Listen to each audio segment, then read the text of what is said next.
Olá, meus queridos amigos, muito bom dia, minhas queridas amigas. Quarta-feira, dia de retomarmos as nossas reflexões em torno da obra Caminho, Verdade e Vida, psicografia de Francisco Cândido Xavier, autoria de Emmanuel, capítulo de número 13, que é a carne. Se vivemos em espírito, andemos também em espírito. Paulo aos Gálatas, capítulo 5, versículo 25. O benfeitor comentando dirá: quase sempre quando se fala de espiritualidade, apresentam-se muitas pessoas que se queixam das exigências da carne. É verdade que os apóstolos muitas vezes falaram de concupiscências da carne, de seus criminosos impulsos e nocivos desejos. Nós mesmos, frequentemente, sentimos-nos na necessidade de aproveitar o símbolo para tornar mais acessíveis as lições do Evangelho. O próprio Mestre figurou que o espírito como elemento divino é forte, mas que a carne como expressão humana é fraca.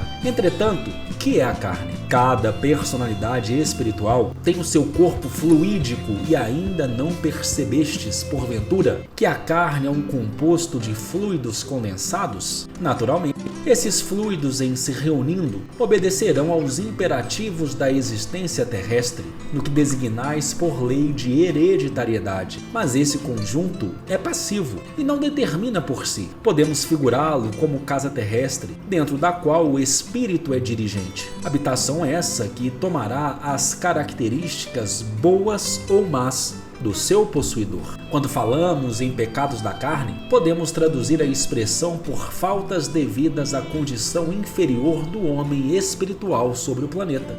Os desejos aviltantes, os impulsos deprimentes, a ingratidão, a má-fé, o traço do traidor nunca foram da carne. É preciso se instale no homem a compreensão de sua necessidade de autodomínio, acordando-lhe as faculdades de disciplinador e renovador de si mesmo em Cristo Jesus. Um dos maiores absurdos de alguns discípulos é atribuir ao conjunto de células passivas que servem ao homem a paternidade dos crimes e desvios da terra, quando sabemos que tudo procede do Espírito. Agora, meus amigos, depois dessas belíssimas palavras, é hora de apurarmos os nossos ouvidos, principalmente os espirituais, para refletirmos em torno das palavras do benfeitor.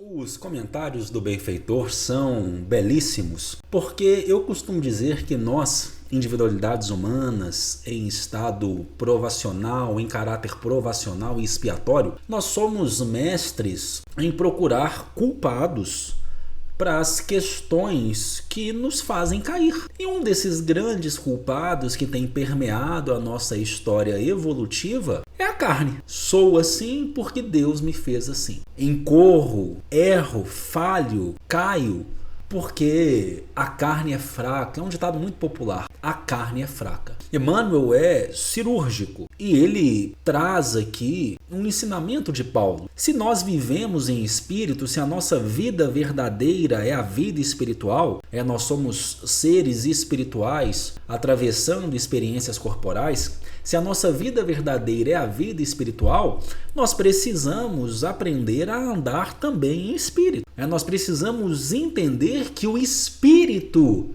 dirige a matéria. Quando nós falamos na questão de espiritualidade, Emmanuel começa a mensagem nesse sentido, muitas pessoas se queixam das exigências da carne.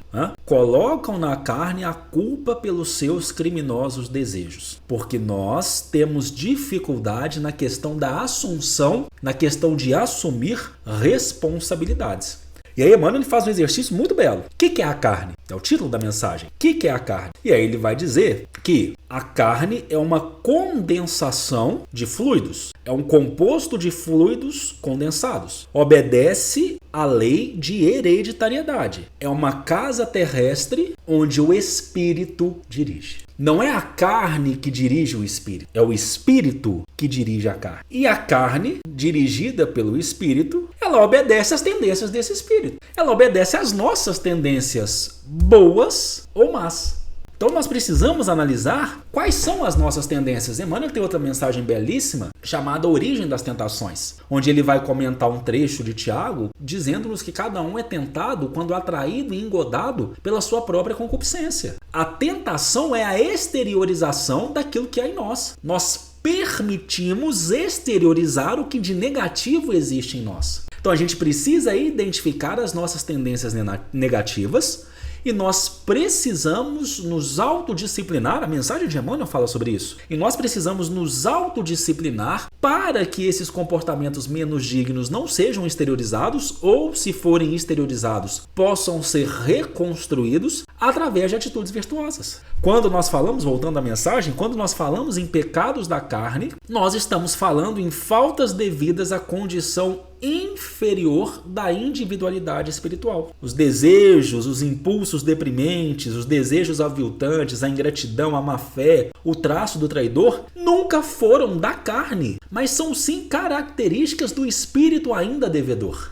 Nós precisamos instalar em nosso íntimo a compreensão do autodomínio. Nós precisamos acordar as faculdades que nos disciplinem, que nos renovem, tendo como modelo e guia Cristo Jesus. Cristo Jesus. Tudo procede do Espírito. Se vivemos em Espírito, se a verdadeira vida é do Espírito, nós precisamos também aprender a andar em Espírito. Esse é o conteúdo da mensagem de número 13, que é a carne. A carne obedece ao Espírito. Então o questionamento é: como estão as minhas tendências íntimas? Como estão as minhas tendências íntimas?